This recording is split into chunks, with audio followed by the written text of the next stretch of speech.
A celebration turned deadly yesterday in Kansas City, Missouri. One person is dead and more than 20 others were hurt after shots were fired right after the Chiefs' Super Bowl parade and rally wrapped up. Now, this isn't the first time that violence erupted during a championship celebration. In June of 2016, one person was shot during a parade for the Cleveland Cavaliers championship. 3 years later, 4 people were shot during a rally for the Toronto Raptors championship. 2 people were killed in October of 2020, the night the LA Dodgers won the World Series. Now, there were 2 shootings in July of 2021 after the Milwaukee Bucks won their first NBA title in 50 years. 3 people were hurt. And in October of 2022, shots rang out in a parking lot near the Texas Rangers World Series championship parade. And last summer, 2 people were hurt in a shooting after the Denver Nuggets championship parade. All right, Keith McGilvery joins us now to give us a breakdown of what happened yesterday in Kansas City. Keith. Yeah, Tim and Erica, a lot to get to here. As people can imagine, the scene was chaotic. You're watching that unfold here. Upward of 1 million people, nearly twice the population of Kansas City in that community for the parade. Now, it was supposed to be a fun time, obviously, for families to celebrate a big back-to-back Super Bowl win, but all of a sudden they were running for safety when gunshots rang out. The crowd started just rushing us and like trampling everybody, and so we kind of moved about, and then we heard gunshots.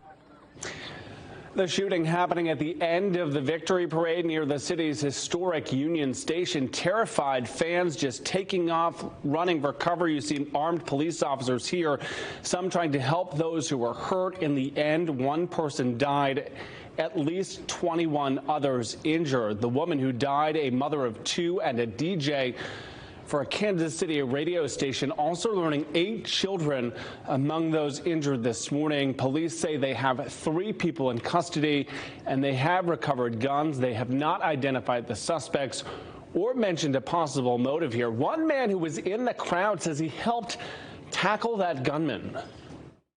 He and I were looking at one another, you know, like, hell yeah, like we got this guy.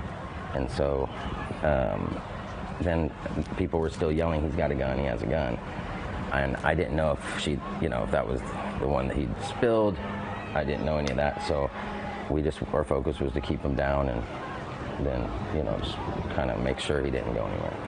Chilling to watch that all unfold. The Kansas City Chiefs were on buses headed back to their stadium when the gunfire started. They put out a statement saying they are truly saddened by the senseless act of violence. The White House saying it is just another example of why the U.S. needs stronger gun laws. The reality of it is a lot of this can be prevented if members of legislators, including the United States Congress, just have the courage to act with reasonable gun safety laws.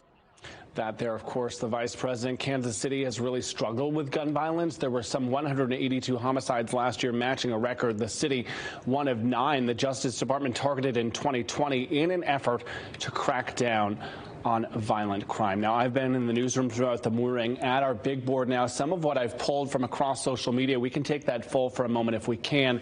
And some of the comments we're seeing, Patrick Mahomes, obviously the QB here, saying praying for Kansas City. You see that there, a statement from the Chiefs I shared moments ago. Travis Kelce saying, I'm heartbroken over the tragedy that took place today. My heart is with all who came to celebrate. Video images, and of course that DJ there being honored as well with a tribute from her radio station. Tim and Erica, a lot more questions that we're looking for answers for throughout the day. But for now, live in the studio this morning, Keith McGilvery, Fox 61, Connecticut's news station. Keith, we appreciate it. Thank you. Yeah.